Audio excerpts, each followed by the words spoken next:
This is Jim from Portage M&A Advisory, and you're listening to the Selling Successfully podcast, the show that simplifies selling your business for those thinking about moving into the next chapter of life. If you like what you hear, please follow or subscribe to find us easily and listen again.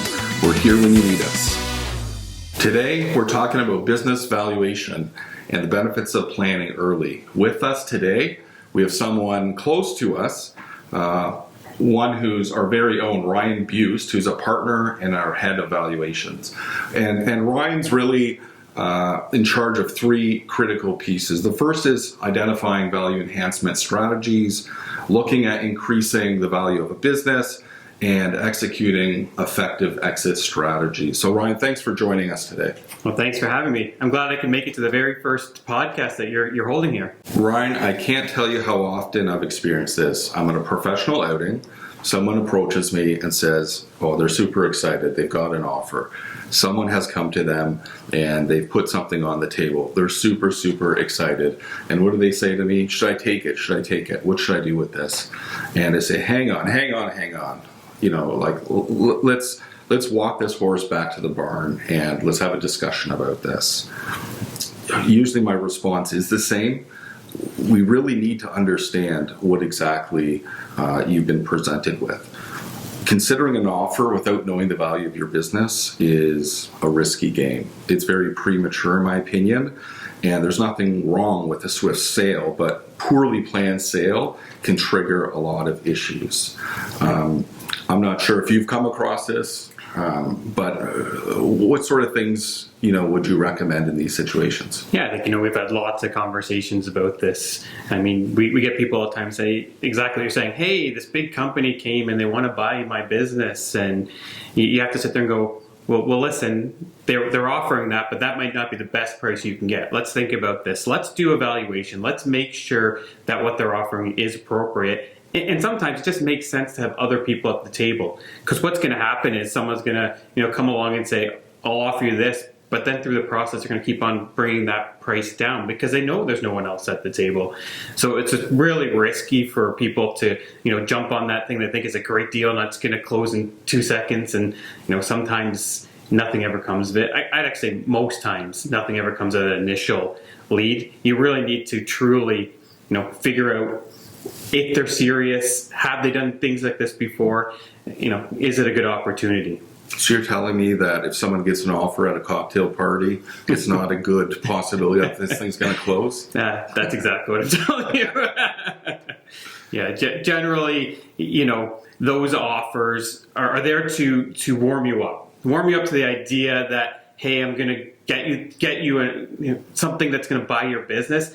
But now they know that you are interested in actually selling your business, and they know that they're the only ones at that table. So they can, and they're smart. They're usually big companies. They can offer a lowball offer. You don't have the experience to say, is this a lowball offer? And that's what I usually tell people. Hey, this is just, you just got to think about this. And we can help in any way we need to help you. That may be working with that potential buyer, but it may be truly testing the market to see if that actually is the best price. Part of our process, I do that valuation to make sure, they're in the ballpark, what the market would bear for that company. So it's really just got to, think when you're actually approached by, some random person, or even if you have a good relationship with them. Once an owner has made the decision to retire and is starting to consider a future sale, and that could be a topic on its own, the next natural step, as you mentioned, is the business valuation. This is obviously the essential document, I think the benchmark, if you will, to really determining the value of your business. It's quite important. So, for our clients, what can they expect when you're going through this process? Yeah, so this process is really to understand the business, what it'd be worth in the market. The first step, obviously, you would usually meet with that person who is going to sell their business, understand what makes that business tick. Because as much as, there's numbers that make up value, a lot of times it's that relationship with the customers, the relationship with suppliers that really drives the value of that business. So that first meeting is just me understanding what makes this business tick. Why does this business do what it does? Why does it make the earnings it makes? And then from there, I'm going to be asking, some general, more qualitative questions. How's your relationship with your clients? How much do you work in the business? And then from there, I've got an idea of the business. Then I get into the real numbers, right? And so now I'm going to send you the list. Generally at this stage, we're not going super deep dive valuation. So I'm asking some, pretty easy numbers that you should be able to get relatively easily, or I have a discussion with your accountant. And a lot of times I will talk with the accountant and say, hey, you did this or this. Well, why did you do that? Because sometimes they've done something that I need to understand for that valuation. So just to recap, step one, there's a lot of conversation. You're trying to understand, how their business works, how it's differentiated from their competition. And then you're looking at some hard data. You're going to the financial statements. You're talking to the accountant. So for a client, it starts with a conversation. And it's a matter of getting some critical information to you. Exactly. Because really what I'm doing is I'm pretending I'm a buyer. So I'm putting myself in the buyer's shoes. And I really want to understand what makes this business tick. Would I buy this business? And then from there, I can get a more understanding of what would someone pay for this business. We're as part of this process, we will ask all those questions, but we'll also do a market scan and see what businesses like this have been sold for. And we'll talk to bankers. We're going to make sure that they would fund a deal like this. And that really does drive a lot of value. And what I find interesting, even though the process isn't overly onerous, it's really critical. And if you look at statistics, you can see that there's something funky going on in terms of how people are struggling to sell.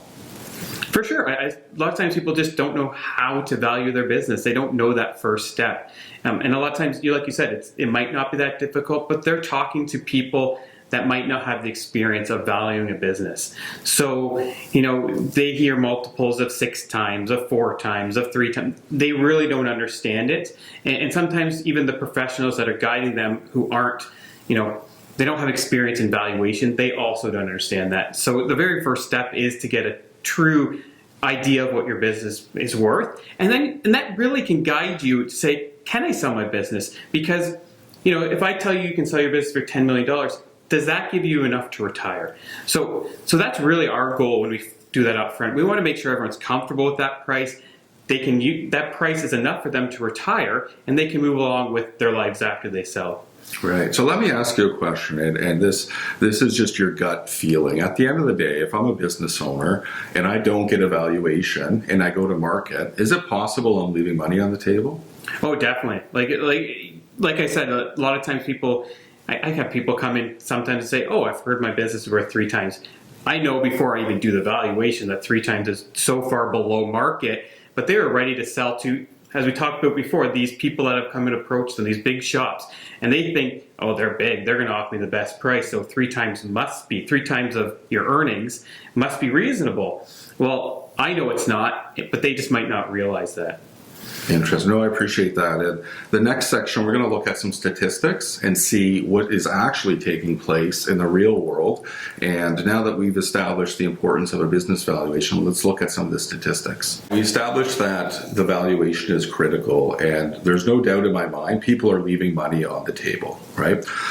Some really interesting stats I want to talk to you about. BDC came out with a report, and entrepreneurs who are looking to exit their businesses are making a couple of really critical errors.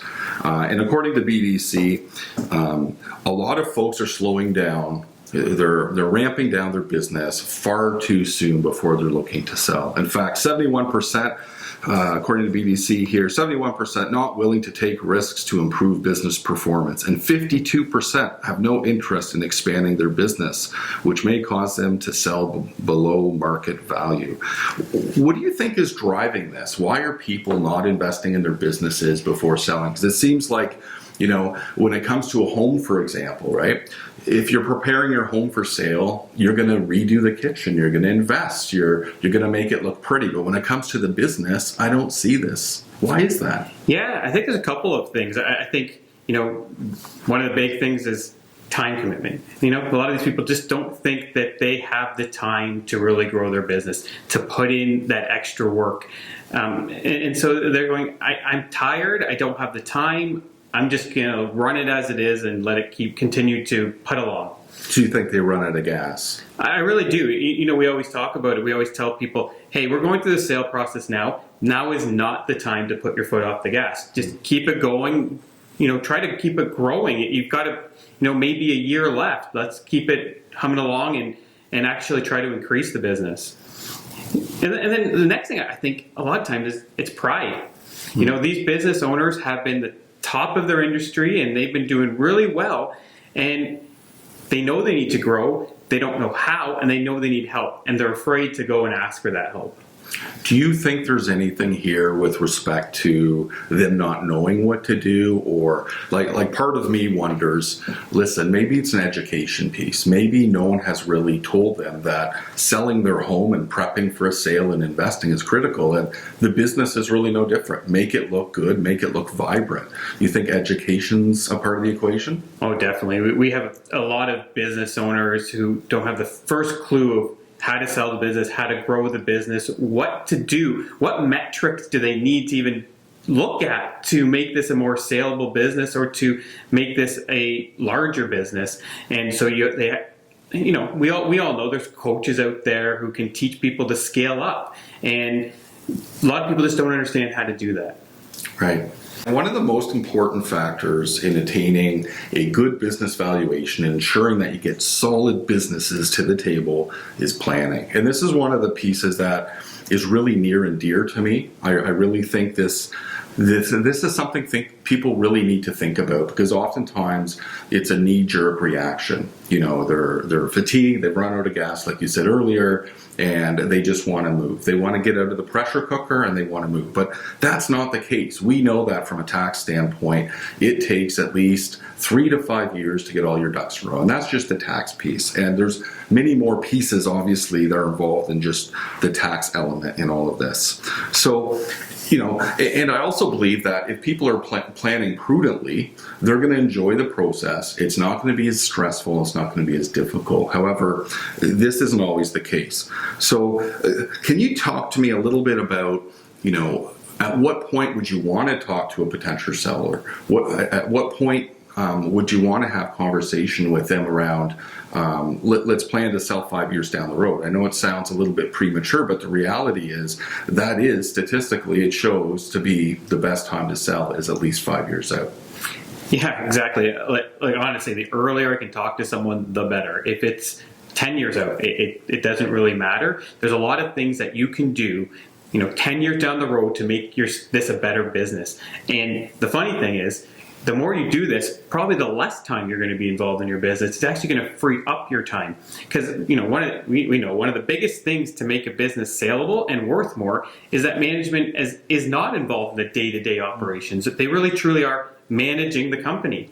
So people get this misnomer that this is going to be more time for me. This is going to be worse for me. No, plan accordingly, and you actually should be freeing up your time. A purchaser wants to see that, hey, this person can go to the cottage for 2 weeks and the company runs fine.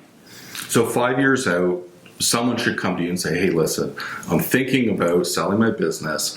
What do I really need to do within those 5 years specifically? What would you tell them? Yeah, there'd be a lot of things, and every case will be different. Truly, every case will be different.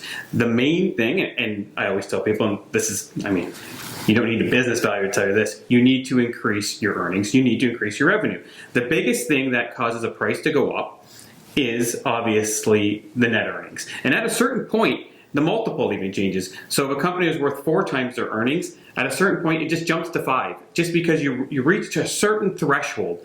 So that's one easy thing. But then there's a lot of other things. If I do a little bit more of a deep dive, I'm going to find in that business. For example, we just talked about it. How involved is management in the company? Do they need to be that involved in the company? People need to know that they don't have to be that involved. A purchaser is also going to look at how much inventory is actually needed for the business to run. We've had people come to us and say, hey, I've got excess inventory, so if we're going to sell the business, they have to pay me for that excess inventory. And I quite frankly tell them, you've been running with excess inventory for 5 years. A purchaser doesn't know that you can run with less inventory. You have to prove it. So if I can get you ahead of 5 years in time, I can say, reduce that inventory, prove that you can run with less inventory. And a purchaser will say, yeah, I know you can do that. And meanwhile, that whole time, those 5 years, because you had less inventory, you had more cash for yourself. Less cash that you were investing in that inventory. Yeah, and so obviously, looking 5 years out sometimes just sounds a little bit ridiculous because, how do you plan 5 years out? But the reality is you can't really shift the valuation in 1 year, right? So if someone comes to you today and says, I want to sell within the next 6 months to 1 year, what can they really do within that time frame to increase the value? It really is hard. There's not a lot. You can put your foot on the gas, but here, if all of a sudden your revenue went from $2 million to $3 million in 6 months' time, just simple, quick numbers, a person say, I don't know if that's maintainable, so I'm still not going to pay for that increase. You need a history for someone to be willing to pay for that increase.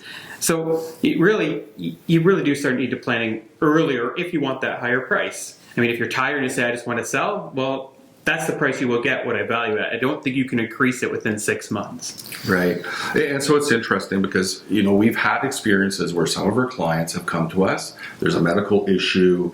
There's some other significant life event that has forced them to sell. And the runway is limited. There's very little they can do. And we've gone to market and we've helped them sell. And unfortunately, that's probably the majority of people we see. However, we've also had folks who have come to us and said, I've planned this out, the tax planning is in place, we've got the financial planning in place, and we are looking to investigate the next stage of our life.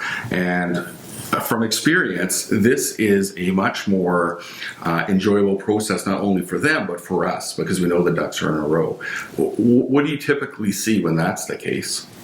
If they've already planned, things are a lot easier for everyone involved. Listen, one of the biggest things a buyer's going to have concerns with is, can they trust the financials? And a lot of times, if I haven't looked at your company, maybe till 6 months ago, a lot of times the financials are what's causing the problem. You have an accountant that you've probably grown out of. So as companies grow, they might have started with a friend or a smaller accounting shop, but as they grow, they really need a new accounting firm. And if they haven't switched, that buyer might just not trust those numbers. Or on our end, a lot more work is on our end because we have to prove those numbers. We have to, demonstrate that what the accountant put in there is correct. Or we have to make adjustments because that accountant did it wrong because maybe they weren't suited for your size of business, the size of business of the person that is selling. Right. There's an interesting story that comes to mind, and you'll probably remember this situation, but we were working with a distribution company. And I have to say, this gentleman was the most prepared I've ever seen. Financial planning was done. He knew how much money he needed in order to retire successfully. Tax planning was done. There was integration between his financial planner, his accountant, and then he brought us to the table. And what I can tell you, he started 3 to 5 years out, as we recommend. When we went to market, we had so many more options. One, he already had a successor. So he was leaving the business. So, what that meant for me was, we're not necessarily looking for an individual to backfill his shoes. We're looking for someone who can run a business or has a desire to run the business, but maybe not necessarily day to day, which, it opened up the buyer pool at the end of the day. From a valuation standpoint, I don't know if you remember this. Do you recall what we saw when we went to market with that value? Yeah. People appreciate that this has been done, and they're willing to pay a bit more for it. They're saying, this has been thought after. That we know the process. We know how to run this business when we take it over because there has been some time there. So we'll pay a little bit extra for that business. So they obviously, it is looked favorably when a buyer knows that there has been some thought and they can understand, how do I take over this business? The one thing you didn't mention is, if we know 3 to 5 years out that you're selling your business, we're also looking for buyers that whole time. If the market gets hot within those 3 to 5 years, we can give you a call and say, listen, this might be the best time to sell. I know you were thinking 3 to 5 years, but we know this is a good industry right now. We've got buyers lined up. Let's have another talk. So there's all those opportunities when we know ahead of time and you know ahead of time that there might be, different situations where we can sell sooner. Or 3 to 5 years, you all of a sudden get sick. We can sell it because you have prepared. And you're already in that frame of mind that I know how to sell it. Yeah, and sorry for putting you on the spot, but in this particular case, it was fascinating too, because we all know that there's business cycles, there's ideal times to sell, and then there are times when you don't want to sell. And this individual actually, it was fascinating in that he had worked with his financial planner and his financial advisor, and he was willing to take a little bit less for the business because it was a bit of a down cycle. And his financial advisor said, well, the stock market is down. There's an opportunity to take less on the business, invest it in the market, and make up for it in the stock market. And that's exactly what happened. And it was a beautiful thing. I just thought, wow, what an integrated deal team. Even though, he had some medical concerns and needed to sell, he had planned, he was willing to adapt to the economic events that were in front of him, which at the end of the day, he left no money on the table. Yeah, exactly. Sometimes it's not all about value. Sometimes it's about opportunity. And in that case, there was another opportunity because he was planning ahead of time. He had the proper deal team. We always talk about having that proper deal team. And if you can set that up ahead of time, it really does help the process. We talked earlier about preparing someone's home for sale and what not to do and what to do. So with respect to selling a business, what are the top things a seller should be cognizant of and prep for prior to going to market? Yeah, I think there's a lot of things you should think about before going to market. And the main things are, how am I going to continue to grow to get the best price I need? What is that price? You need to know what that price is you need to retire. So, you speak to other professionals, speak to your advisor, speak to whoever you need to speak to figure out what that number is. Obviously, you then need to plan. You need to know the process of selling your business. You talk to someone like us and we can walk you through that and say, this is the process of actually selling your business. This is the length of time. People don't understand. It takes about 12 months to sell your business. So you have to have that plan. So it's a lot of it's just planning, and more planning. Obviously, you also should get a valuation, whether that's 5-10 years out. You need to know what your business is now worth to know where you need to get to. So if I know I'm worth $5 million now, but I need to get to $10 million, well, unless you know you're worth $5 million now, you don't know how to get to that next step, right? So you might need that valuation currently to understand the future. So let me drill into a couple of things here. Oftentimes what I will hear is, and accountants and other advisors oftentimes will say this, is don't invest in your business too much prior to sale, especially when it comes to the capital expenditures, because you won't get that money back. But there's the opposite side where it's kind of like a home. You have a dungeon of a kitchen and people walk in and say, I don't want to be in this place. I don't enjoy facilitating my guests and being in this space. How do you respond to that? Because there is some truth to spending a ton of money on new equipment and then selling and not recapturing some of that. So what do you tell people? Yeah, and you know what? Truthfully, if you have a good team that's selling your business, we'll look at that and say, listen, yeah, they did spend extra money in the last year to buy a new truck or whatever the case might be. So that means they're not going to you're not, when you buy this business, going to need to invest in a truck for the next 10 years. The opposite case where someone said, well, look, there's a truck that's basically falling apart and I know I need to replace it. So I'm instantly, I'm going to reduce the value by the cost of that new truck. So really you're not leaving anything on the table by buying that new truck. You're actually just showing a better business because you're showing this is how the business should run instead of I'm running it at, cheap prices because I just don't want to spend that extra little dollar. If you have the proper advisor, whether you buy it or not, we're going to get value for that purchase that you made. And that kind of feeds into my next point is, as a buyer, you're looking at numerous different businesses, right? You may be looking at 3 distribution companies because oftentimes a buyer's going to be drilled into an industry, into a geography. They're looking in a particular space and they're comparing your business with someone else's. So in my mind, investing in capital and having fresh equipment, hey, that could be very appealing to a buyer. What other things could help them stand apart from competitors? Yeah, so I think a big thing, especially in the market now, is people. Mm-hmm. So people, owners cannot find people to work in their business. So if you can invest in the right people and grow the right people, especially, you're 5 years out and those people are strong and stay with the company, that is really strong for any buyer coming to the table. So you're just looking at things of what's going to make the ultimate buyer's life easier, and not having to worry about an example of buying a truck. That's easier. And if I look at two companies and they're identical, cash flow, everything is the same, except for one has a new truck, well, that's a lot more appealing to me. We covered a ton of information today. There's a lot of value in this. So as we wrap up, I just want to make sure we're not missing out on anything. Is there anything else you can think of, from a seller's perspective, what they ought to be thinking about? Yeah, I think you have to always put yourself in the buyer's position. So you've got to pretend that you're a buyer, and what do they need when they come to buy the business?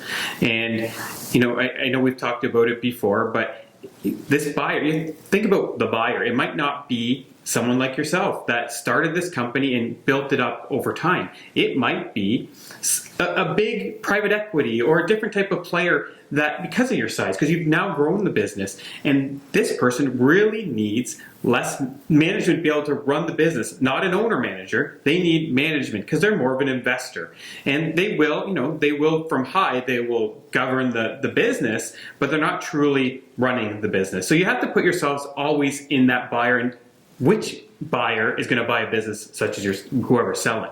Yeah, and that kind of feeds into the education piece, is just being aware of what to expect, and talking to your advisor around who are the typical buyers that will purchase in my space. What are they looking for?